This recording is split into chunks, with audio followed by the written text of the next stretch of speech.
Former President Trump says he won't return to Twitter. A tweet just came in from Elon Musk. Industry titans have put their differences aside in a surprising turn of events to forge a game-changing alliance.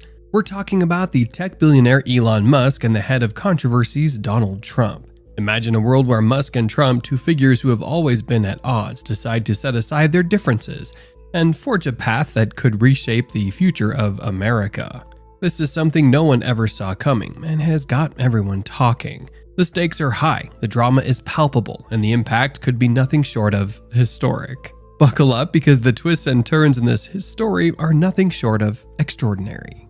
Elon Musk and Donald Trump have been synonymous with clashes and disagreements in the realm of billionaires and visionaries. Yet, what transpires when these two powerhouses decide to set aside their feuds and pool their resources? The intrigue goes beyond personal dynamics. It's about a potential transformation that could send shockwaves through the automotive and aerospace industries. Elon Musk, the maverick entrepreneur known for pushing the boundaries of technology, and Donald Trump, the former president with a flair for deal-making, have set the stage for a partnership that will change the world. Picture this, a strategic alliance that could revolutionize space exploration and redefine the electric vehicle landscape. It sounds like something incredibly amazing to look forward to. To properly understand the dynamics at play, let us rewind a bit. Elon Musk, the mind behind Tesla and SpaceX, has long been known at the forefront of technological innovation. Meanwhile, during his presidency, Donald Trump championed economic growth and job creation. It turns out that Musk has somehow managed to get Trump's view to align with his, and now the pair are bound to create something incredibly magnificent. So the stage was set for a potential collaboration that would merge Musk's vision with Trump's economic agenda. The result, a deal that promises to be more than just a business transaction.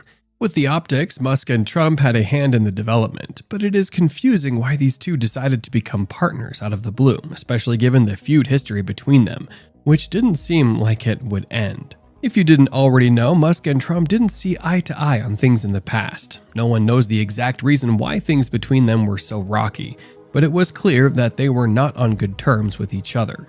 Things were so bad between them that they would throw shade at each other and say controversial things in an attempt to bring each other down. Take, for example, in 2016 when Trump won the presidential election, Musk said that Trump was not fit to be president of the United States. He added that Trump was not a befitting character that would reflect well on the country and should not become president. Musk threw another attack at the then president the following year when he opposed Trump's climate change policies. Meanwhile, Trump has not been totally innocent in the whole drama. Known for his controversial and obnoxious statements, Trump cooked up a lot of negative stories about Musk and would always dish out these negative takes whenever he pleased. He once said publicly that the tech billionaire had not impacted positively on America's development. Having witnessed the bad blood era between Musk and Trump, it's quite shocking that the pair have now come together to create a huge impact on the world. At the same time, it appears that Musk and Trump hinted at this partnership. It was subtle, so no one paid much attention, thinking it was one of their means to create drama, like usual. Trump started by making subtle statements to make people think that he was not completely against Elon Musk. He once stated that the American government should protect people like Musk, who are the brains behind huge technological innovations. Notably, this was only after Musk opposed COVID restrictions. During his reign as president, he made Musk a member of his advisory board alongside other famous individuals, including Mark Zuckerberg and Tim Cook. Musk was criticized for taking Trump's offer after saying that he did not deserve to become president of the United States. However, the SpaceX CEO responded by saying that getting into the advisory board allowed him to easily achieve his environmental goals and policies. But that's not all. Trump started reducing corporate rules outside his purview and eliminating restrictions by 75%. The entire world was against Trump for making such a move, but Musk applauded him and even got criticized for it. One time, Trump, who had publicly rubbished Musk's efforts, reversed course and proudly acknowledged the said efforts, appreciating the tech billionaire for his groundbreaking achievements and research that led to the creation of many outstanding innovations. This move was not surprising, considering Donald Trump's many contradictions.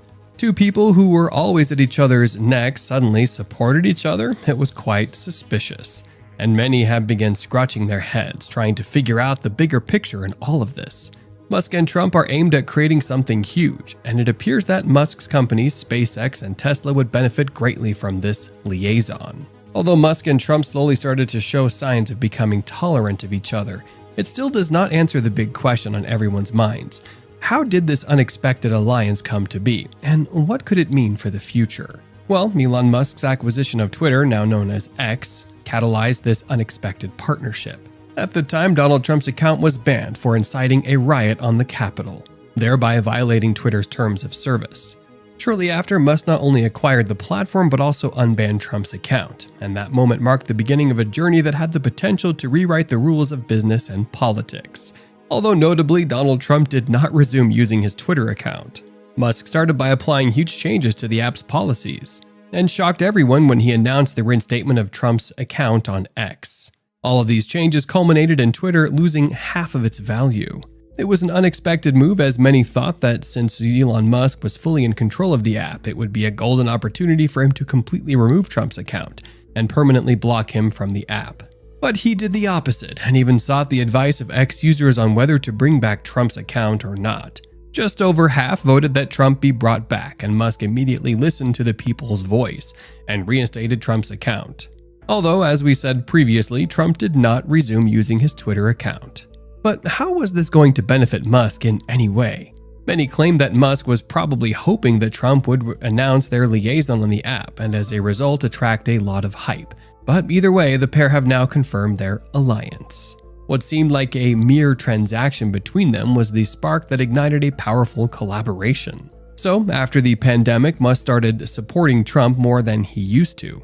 They both started to hold various meetings, and when it looked like they were on the same page, the deal was sealed between them. It appears that Musk just might even support Trump for the presidential seat, despite being vocally opposed to him in the past. Typically, Musk had supported Democrats and always voted for their candidates during the election, but now he claims that the party is filled with corrupt individuals who only care about themselves instead of the entire country. His constant clash with President Joe Biden also intensified his position change. Musk then switched to supporting the Republican Party, where Trump is believed to have taken the front seat, despite his many legal troubles. Many don't know that if Trump clinched the presidential position, Musk's companies like SpaceX and Tesla would benefit from this newly formed friendship with the former president. To begin with, Musk giving Trump his account back may have been a plan towards achieving a bigger aim. In the past, Trump had successfully garnered many people on his side through his campaign on social media, especially on Twitter, now known as X. And now that he has announced his plans to vie for president, he plans to use the app again, apparently. So, having done Trump a great favor, he expects that Trump would repay his favor, coupled with the fact that they now see things in the same light. Musk is doing all he can to benefit from all of this. One of the things he claims to want is a vision for a greener future. The good news is that Trump also shares this same vision, reportedly. Recently, Donald Trump revealed his newly created climate change policy and various other goals for when he gets elected as the president. He mentioned that his policy would ensure greenhouse gas emissions completely disappear by 2050. However, this is difficult for many to believe, as he has tried to revive America's coal industry. His desire to reduce greenhouse emissions seemed to be at odds with his backing out of the Paris deal, which was an agreement made between about 195 countries to leave out greenhouse gas emissions that promoted climate change. This also included many other flexible policies on emissions. Despite his party's direction, Trump would like people to believe that he's promoting a future of cleaner air and water and protecting lands in the United States. So if this were actually true, it wouldn't be a surprise to know that Musk joined hands with Trump to fulfill his lifelong standing dream of influencing a greener America. This shared commitment to environmental responsibility would no doubt spell positive developments for Musk's Tesla, positioning it as a key player in the quest for a sustainable automotive industry. Tesla, and by extension Elon Musk, have always been involved in plans to create a greener and more sustainable future for the world. The tech guru's aim for creating Tesla is to completely wipe out fossil fuels from Earth, drastically reducing pollution and promoting renewable energy use. Its introduction of electric vehicles kickstarted Musk's plans towards achieving this aim. Now that Trump's policies seem to align with this aim against the Republican Party, Tesla is bound to benefit greatly from Trump's win. While the focus has been on terrestrial developments, let's not forget the impact on the cosmic front. SpaceX, Musk's aerospace company, stands to gain from this alliance. As you may already know, SpaceX and NASA engage in many joint trips to space where NASA is lacking. Elon Musk's SpaceX fills the gap and introduces a new technology that would benefit space trips. For example, Musk's SpaceX once developed a better way for rockets to land their way back from space. Before that, NASA always crash-landed many of the rockets sent to space. That only meant more damage and maintenance costs. But since SpaceX introduced the vertical propulsion landing, which provided the rockets with a much easier way to land rather than crashing. In addition, SpaceX also helped NASA cut down costs on many other technologies. While Elon Musk's SpaceX only needed about $390 million to build the infamous Falcon 9, NASA's requested a whopping $4 billion to create the exact spacecraft. While Musk does his thing with SpaceX, Trump has always admired what he does. He once acknowledged that Musk is one of the 4 great geniuses the world has seen. No doubt, as Trump's political resurgence gains momentum, it could pave the way for a more government support and collaborations in the space exploration sector, potentially fueling SpaceX's ambitious projects. Whether this collaboration will be remembered as a pivotal moment in history or face challenges that prove insurmountable remains to be seen. They want to silence me because I will never let them silence you. This thing would have all been over with 2 years ago. But they waited and waited and waited, and then they saw I was running, and they waited, and then they saw I was hot, and they filed lawsuits. Donald Trump faces indictment for vociferously exposing the truth about the last election. You notice they never go after the people that cheated on the election. They go after the people that are looking at the people that cheated on the election. Think of it, right? It's a disgrace what's going on with our country. The radical left, Democrats rigged the presidential election in 2020, and we're not going to allow them to rig the presidential election in 2024. We're not going to allow it. But this great spirit, you got to go and vote. We got to knock the one off, and then we worry about November, and we're going to win. We're way up on this guy. It's just incredible that he can, frankly, be even running anything. He can't put 2 sentences together. He's running. Can't find his way off the stage. Proven innocent, Trump contends this case is a formidable weapon wielded against him. The whole world is watching my trial, where I've been proven innocent every day. Every day. They have nothing. Alina knows that better than anybody. The case going on right now in New York State Supreme Court is a ridiculous, never brought before case, using a statute against me that has never been used, where a jury is not allowed.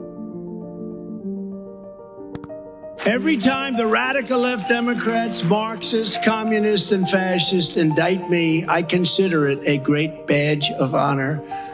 I'm being indicted. You have to remember this, and I believe it's true. I'm being indicted for you. Never forget, our enemies want to take away my freedom because I will never let them take away your freedom. This is an honor to be doing this.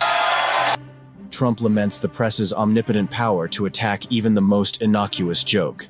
You know, sarcasm is a disaster. Every time I use sarcasm like that, they say, I couldn't find my way off the stage. I got stairs all over. And if you want, it's only about 3.5 feet. I could jump off the front.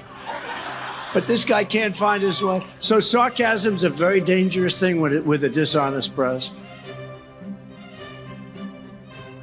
I'm not allowed a jury. And where a radical left judge has refused to let go of the case, which was brought by the most corrupt attorney general in the United States, working close association with Washington and the DOJ. They're working in very close association. And if it was brought, it should have been brought in the commercial division.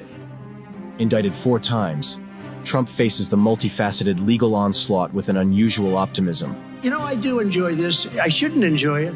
Who the hell gets indicted 4 times and has a good time? Who? Even Brenna's going, you're right about that. Right, Brenna? No, it's, and you know, one of the things that's very, it won't. One of the things that's very is when you look at these polls, they're the best polls. The Des Moines Register said it's the best poll that they've ever had in terms of what we're doing with the lead, the numbers. They're the best numbers they've ever seen. When you see that, it makes you feel good. And that supersedes all of this political stuff that's going on against political opponents. And it's such a dangerous precedent they're setting and so bad for our country. But when you see the kind of numbers we're getting, and not just here, in every state. I mean, think of it, leading Michigan by 10 or 11 points. Michigan's always tough.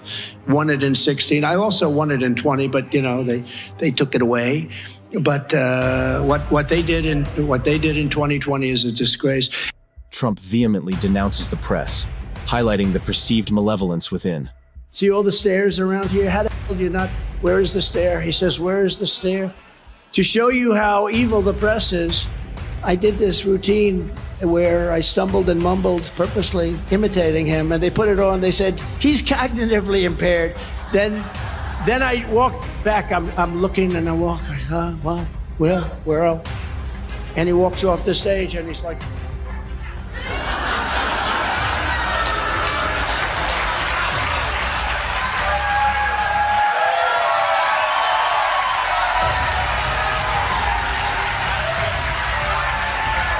They said it was me. I couldn't find. So I can't use sarcasm because they're very dishonest people. And another person who's a warrior, she happens to be a beautiful woman, but I never think about that because I never talk about beauty.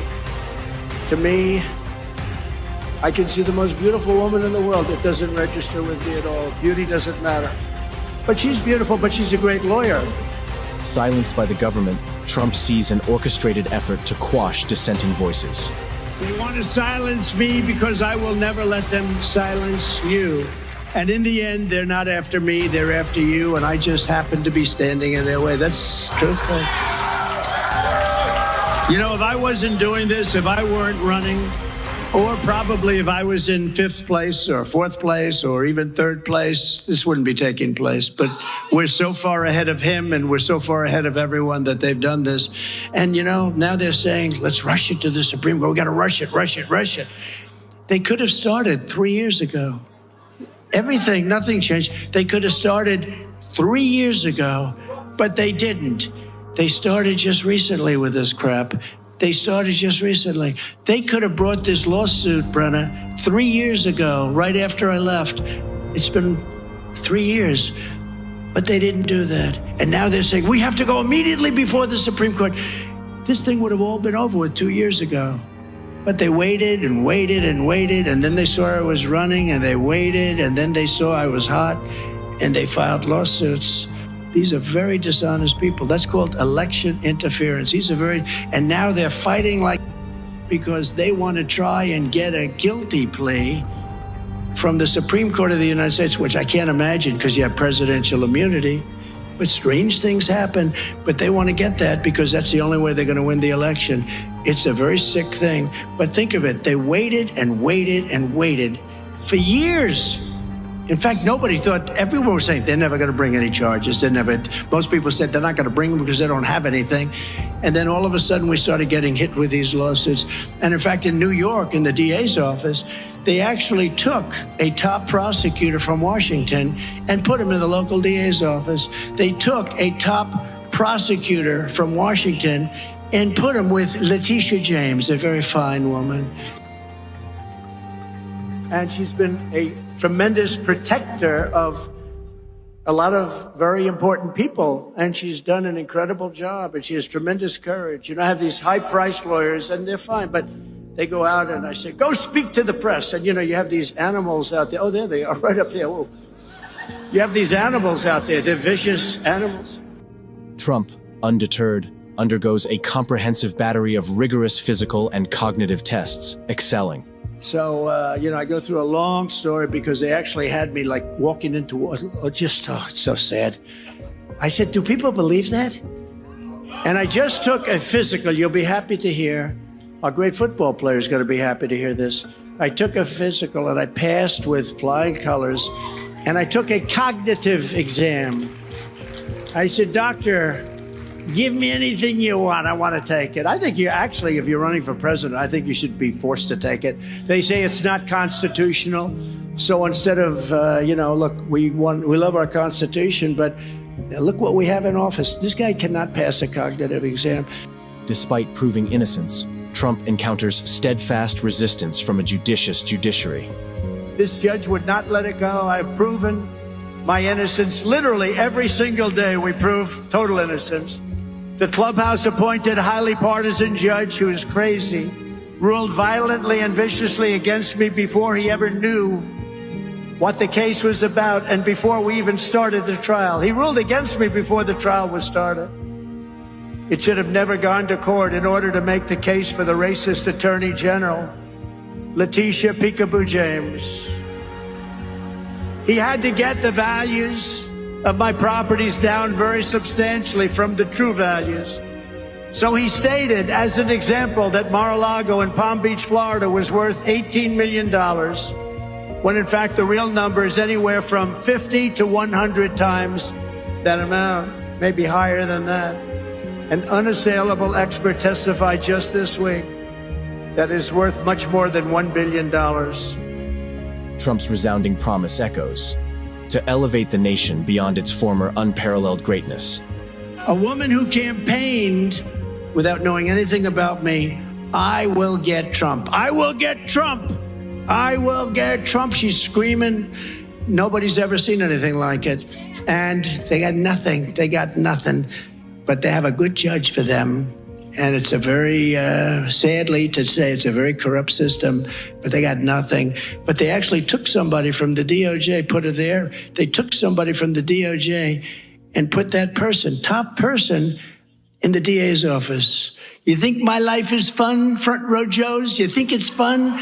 But it is for me because we're going to make our country greater than ever before. That's what it is. And this is far more than a campaign. This is the greatest political movement in the history of our country. That's what it is. And these high-priced guys, you know, they're beautiful guys, nice, beautiful suits, everything, nice pay, a lot of money to these people. Go out and speak to the rest, sir. I'd rather not.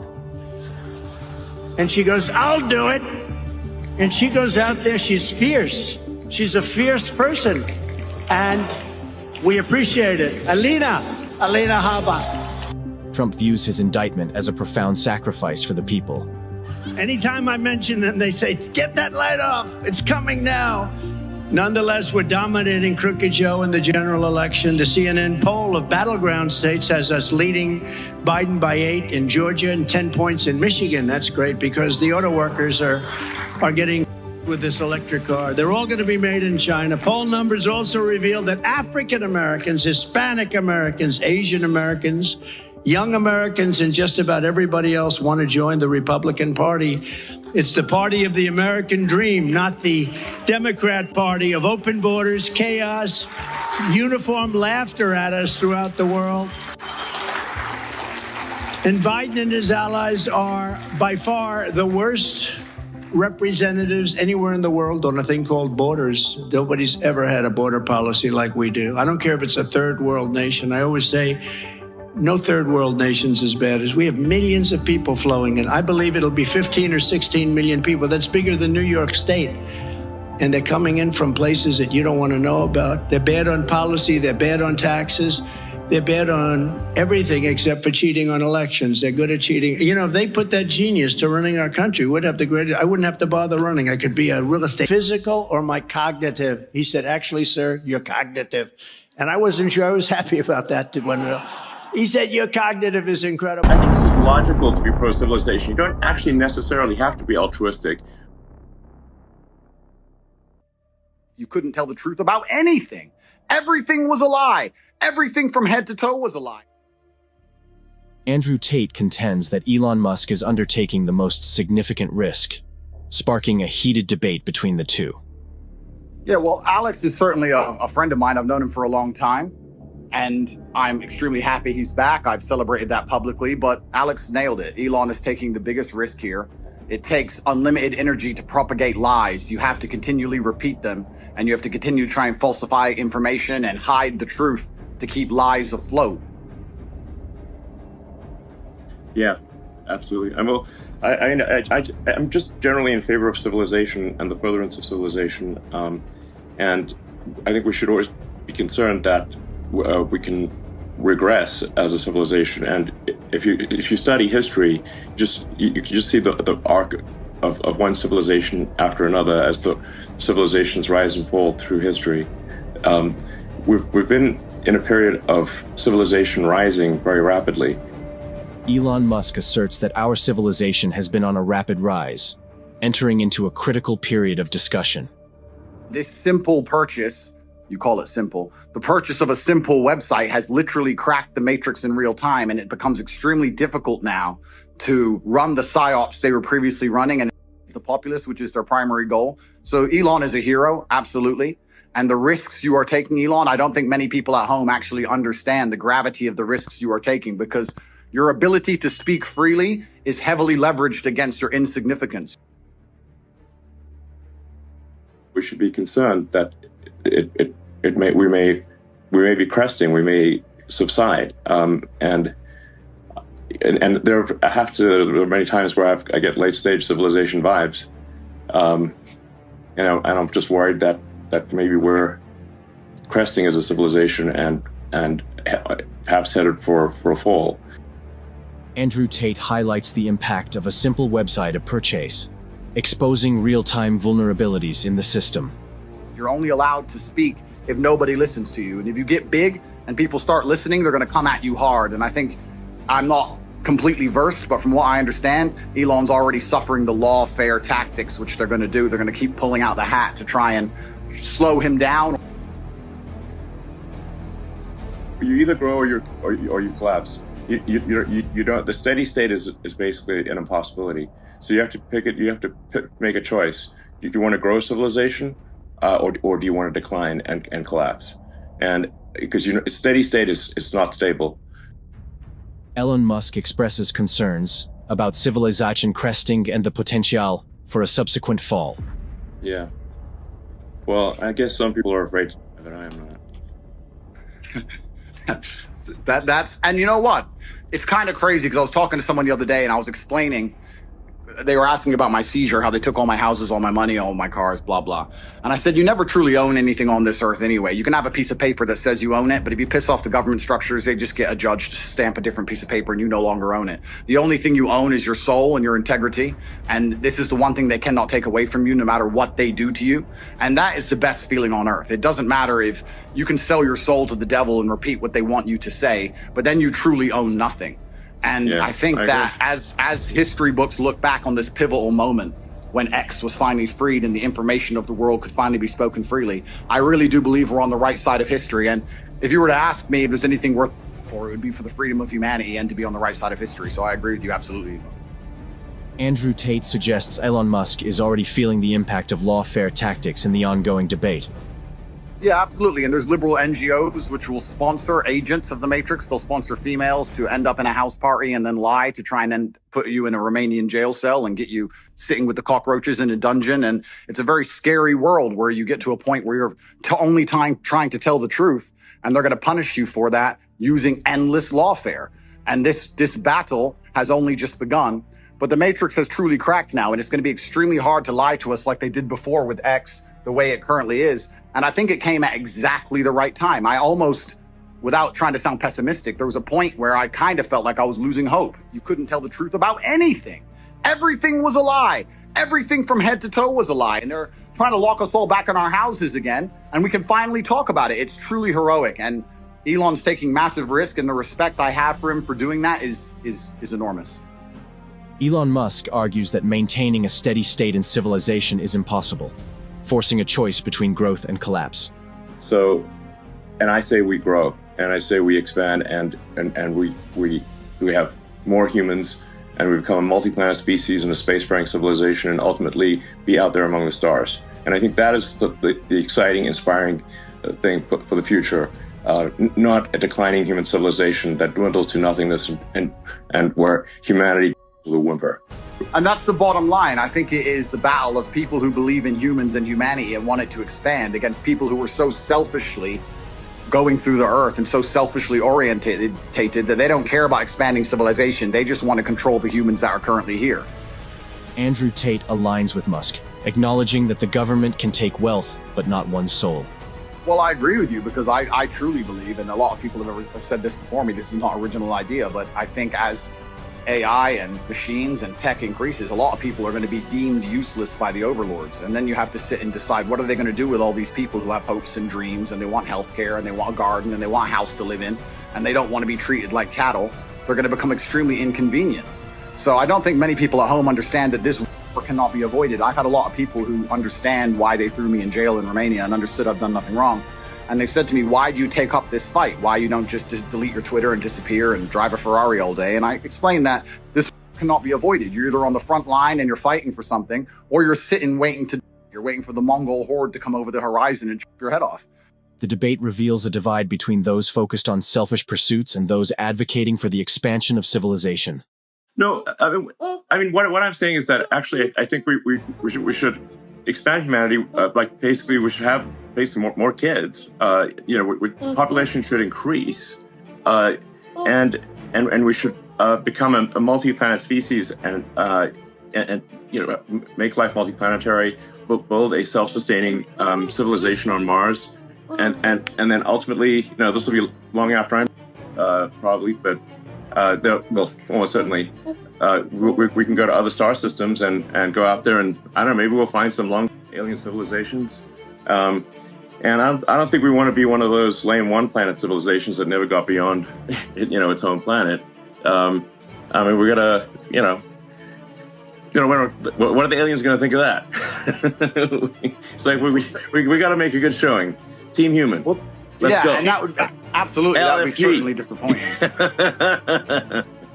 But it's essential, and truthfully, it's so amazing we'd even speak about these things. Only 2 years ago, you couldn't even speak about these subjects, but it's so pertinently obvious to anyone who pays attention, and it is scary. And expansion and humanistic views are certainly the way to progress, and it has to be done. There's no other way. Just like a business, just like you guys said, if you stand still, you.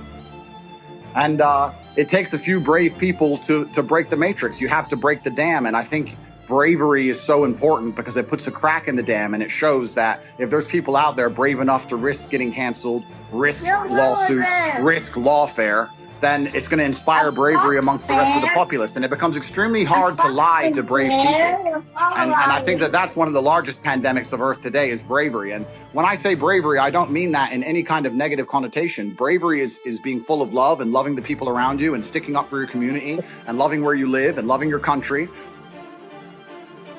You're completely right, because if Elon doesn't push these boundaries, they will push these boundaries. And once they have the sole control and the monopoly over such technologies, it's over for all of us. And I don't think most people understand. It simply is the humanistic view against the cult view. And there's people in the world who have no interest in growing humanity, no interest in advancing the species as a whole. Their interest is in power and control. And all they want to do is have absolute power over the people that currently exist and their children. And you can talk about all the perverse reasons they want to do those exact things. But it's truly scary. And all the people at home who don't really understand the gravity of this fight, they seem to think it's right wing, left wing, ha ha ha. Yes, exactly. They're thinking about it the wrong way. This right left it's the wrong way to think about it. It's the sort of the extinctionists versus the pro-humans. And once you see that it's extinctionists versus the pro-humans, then it becomes very clear. Elon Musk acknowledges the difficulty in telling the truth about various aspects of society. The thing is that you can't really separate yourself from civilization. So I think those who are sort of advocating, like it's really, I think it's just logical to be pro-civilization. You don't actually necessarily have to be altruistic. You just have to think long term and say, obviously, you cannot exist in any good way without civilization. I mean, just watch one episode of, and see how much you want to go live in a forest by yourself.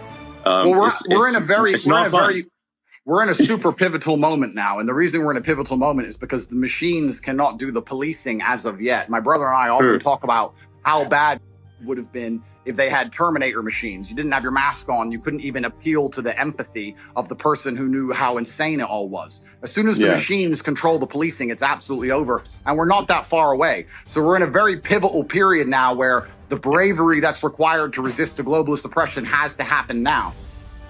Andrew Tate declares an unavoidable war, positioning himself on the front line to fight for a cause amidst a complex and challenging landscape.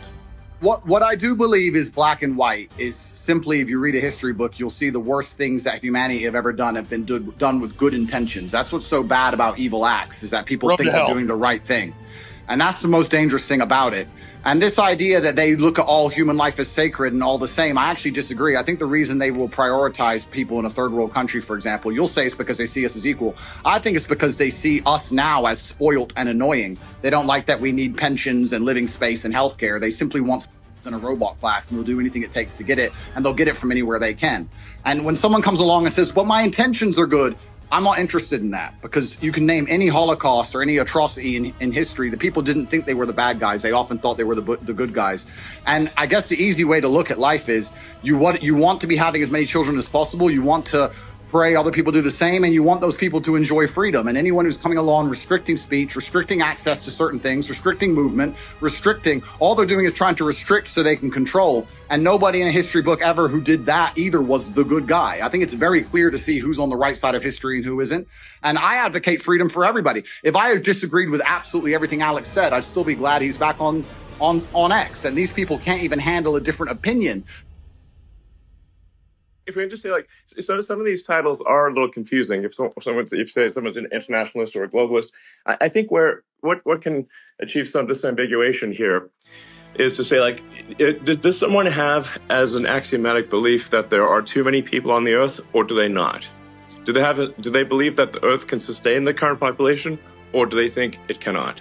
Now, the reality is Earth can actually handle a human population probably 10 times larger than the current population. Earth is actually very sparsely populated by humans. We only see density because if we're in a dense urban environment like New York or Boston, London or something like that. But if like, here would be like a good test. If you took a plane from LA to New York and you try to drop a bowling ball and hit somebody, your chances of success are basically zero. You'd have to drop 10,000 bowling balls, maybe. Yes. You just and I'll tell you sort of something that may scare people a little bit, is that there are thousands of objects falling onto Earth from space all the time. But how often do you hear about someone actually getting by falling by meteorites? Yeah, Team Humanity, absolutely. That sounds good. But I think like something that is really important is like, you just literally have to have kids, or there's no next generation.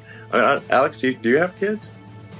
Yes, I do. I'm not as prolific as you, but I wish I was. They're the best thing in my life. I have 4. Okay, great. And Andrew? I do have a few. I won't let you down, Elon. I'm coming to take over your title. I'm coming to take over. I'm doing my best. I got to use my good looks for something.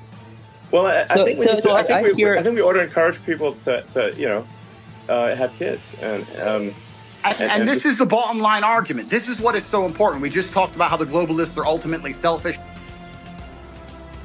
Yeah, I'm super pro-human, like for Team Humanity here, and I just think we want to make sure that people have a positive view of the future, and like, I think I encounter a lot of people who have actually very pessimistic conclusions about the future, and if you try to unpack that and say, where does that pessimism come from? And I think, like, these are, like, good people. Like, they have good intentions. I think they think about where it can come from is believing that there are too many humans on the planet. This is false. Earth can easily sustain far more than the current population. But they've been told this thing, and they've believed it, and it is false. Is he happy? No, he's somebody who not only is not usually happy, but he doesn't value happiness. He doesn't want to sit back and be content and be happy. He's addicted to drama. He's addicted to risk. And whenever things seem to be going smoothly, he almost has a compulsion to stir things up. Elon Musk's demeanor is shrouded in ambiguity, viewed alternately as a visionary or a volatile billionaire by different observers. But also there's almost a demon mode of Elon Musk, where he turns really dark. To some, he's a visionary. To others, he's a petulant and sometimes petty billionaire. Whatever your opinion of Elon Musk, chances are you have one. And as our David Pogue reports, a new biography is sure to inflame passions for and against. With Elon Musk, what you see is not always what you get, as his multifaceted personality oscillates between engineering prowess and emotional instability. Well, there's certainly multiple Elon Musk, multiple personalities, whether it's the hardcore engineering mode that you know so well, where you can figure out how to do a battery cell, or more importantly, figure out how to do steps on an assembly line that will make the battery cell. And that can be very problematic, especially when it came to acquiring Twitter, which I think involves more emotional intelligence. Exploring the enigmatic layers of Elon Musk's psyche, we delve into the complexities that shape his mood swings and unpredictable behavior. There's no single Elon Musk. He has many personalities. Elon Musk's. Yeah, exactly. Almost multiple personalities. And you can watch him go from being very giddy and funny to being deeply in engineering mode. And then suddenly the dark cloud happened. It's almost like Dr. Jekyll and Mr. Hyde. Unraveling the mysteries of human desire, we delve into Elon Musk's quest for fulfillment and the elusive pursuit of life's greatest treasures. If you said, what are the top 10 things you want in life? I don't think happiness, pleasure, calmness, sweetness, going to the beach, none of those would be in the top 10. Elon Musk's mercurial nature leaves room for doubt as his reliability wavers and his memory fades amidst the chaos of his ambitions. Well, yes, he can be unreliable and his memory is fallible and he sort of cloaks himself as a hero in every tale. But I didn't feel a reality distortion field. He almost was unaware of my presence, it seemed, a lot of the time, because he'd be being a real jerk to people at a meeting or blow up on a walk around one of the rocket sites. And I'd think, wait a minute, doesn't he know I'm taking notes here? So it did surprise me how open and in some ways not trying to sugarcoat things he was. Despite his monumental achievements, Elon Musk remains restless, driven by an insatiable hunger for progress, akin to a gamer obsessed with leveling up. She said, he's not the type who can stop and savor or smell the flowers.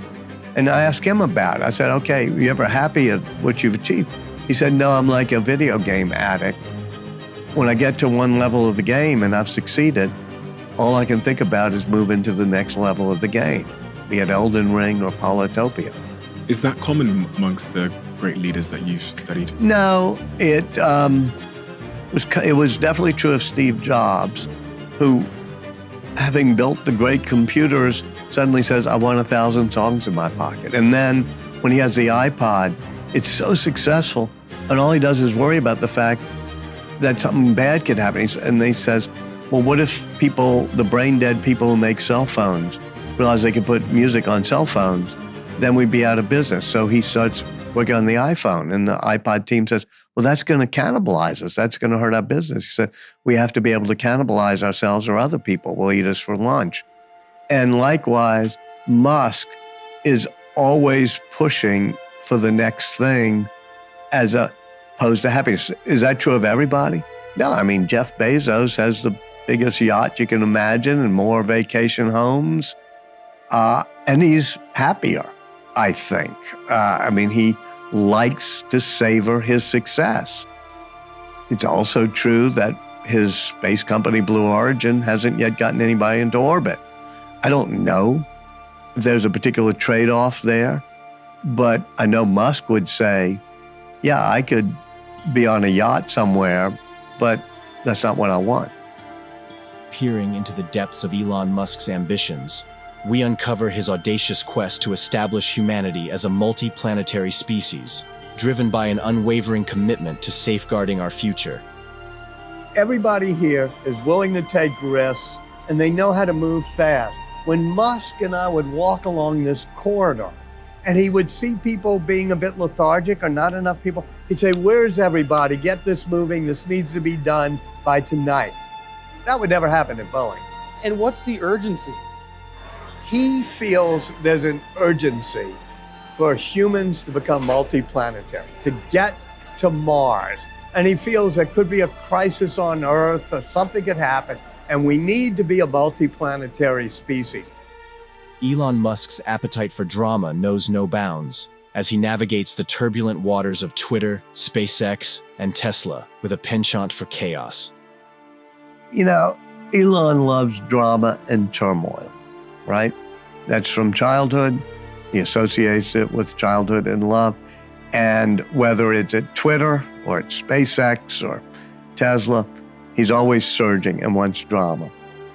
Well, for better or worse, I would say for worse, his emotional, personal love life tends to be that way. He likes drama and fighting and intensity in his relationships. Of the people he's been with, most have had this fiery intensity to them, from his first wife, Justine, all the way through Amber Heard, who I think is legendary in the intensity, shall we say, of the relationships, and to some extent, Grimes. Now, there have been a couple of exceptions, one of whom I mentioned is Tallulah Riley, whom he was married to, English actress, and she's great and loving and calm, and was a calming influence and was the best thing to happen to him, in my opinion, when it came to romance.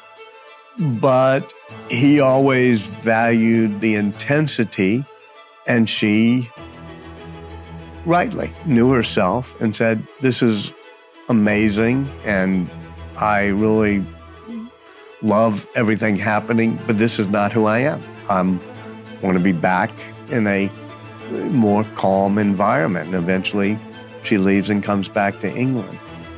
Elon Musk advocates for oversight to ensure corporate accountability, recognizing the need for a referee to uphold the public interest in the face of unchecked power.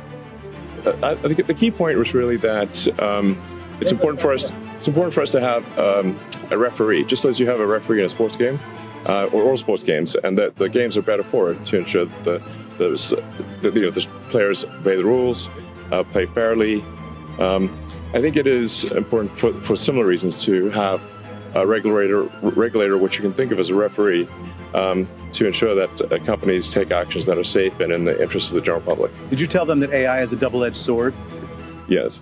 And what did you mean by that? Can you explain that? Well, the metaphor? Yeah, I mean, well, if you have a sword with two sides, one side can get you, even though you're trying to get someone with the other side. When you're telling the senators that, though, that's how it works. What do you want them to take away from I think it's more important to make sure your hilt is also, you have a hilt, not a sharp thing. Yeah. Fair enough. What do you think how do you think they took the message that you brought to them? Well, I think it was very civilized discussion, actually, among some of the smartest people in the world. So I thought Senator Schumer did a great service to humanity here, along with support of the rest of the Senate. And I think I think something good will come of this. I think this meeting may go down in history as being very important for the future of civilization. Do you think some legislation is going to come out of this? Probably. I'm not sure what the time frame of that is, but yeah. The legislative process is not a swift one. Yeah, that's true. But I think things will go in the right direction generally. Senator Schumer, or Leader Schumer, did ask everyone to raise their hands in the room to see if they were in favor of AI regulation, and I believe almost everyone did. Elon Musk's tumultuous journey from a scrawny, socially awkward kid to a titan of industry reflects a primal instinct for survival and a relentless drive to conquer adversity. He was a scrawny kid, socially awkward, beaten up on the playground a whole lot. Went to a wilderness camp in which, sort of survival. And he lost 10 pounds in a week because they kept him up and taking his food. But when he went back to the wilderness camp a few years later, he had gotten bigger. He had learned a little judo. And he said, I just learned to people in the nose as hard as I could when they were being mean to me. And sometimes they'd beat me up, but if I put them really hard in the nose, they wouldn't do it again. You almost see that nowadays, which is he's pugnacious. He sometimes can be so confrontational. And when in doubt, he puts in the nose. Well, I can't read their mind. But judging by the fact that they put their hands up when asked if they believe that some regulation is in order, I think I think it's clear that there's a strong consensus, overwhelming consensus that there should be some AI regulation, that it would be in the best interest of the people to do so. And I think we'll probably see something happen. I don't know on what time frame or exactly how it will manifest itself. Yeah, that's the question. What were they going to do? I don't know. I mean, there's clearly, we've created regulatory agencies before, and actually just recently, just before leaving, made the point that, while our regulatory agencies are not perfect, and I deal with regulators on a very frequent basis, with automotive, communications with Starlink, and then FAA with rockets. So I've had a tremendous amount of interaction with regulators for a couple decades at least. And while regulators are not perfect, there's no regulatory agency that I'm aware of that I think we should, at the federal level at least, that we should delete. It allows him to become a disruptive figure, but also a difficult leader. What do you think was one of the most surprising kind of instances of him losing his temper with one of his employees? Oh, one night in South Texas at the launch pad of SpaceX. It's a Friday night at 10 p.m.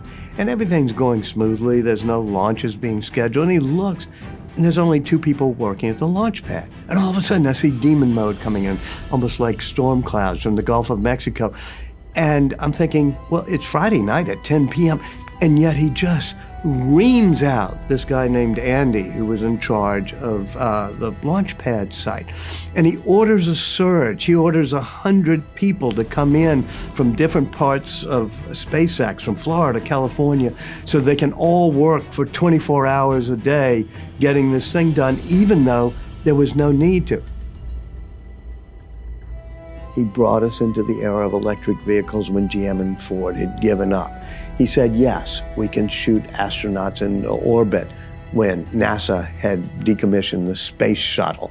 So 100 years from now, we'll still be baffled in some ways about how dark he could be, but we'll say, yeah, he put his finger on the surface of history and the ripples came out.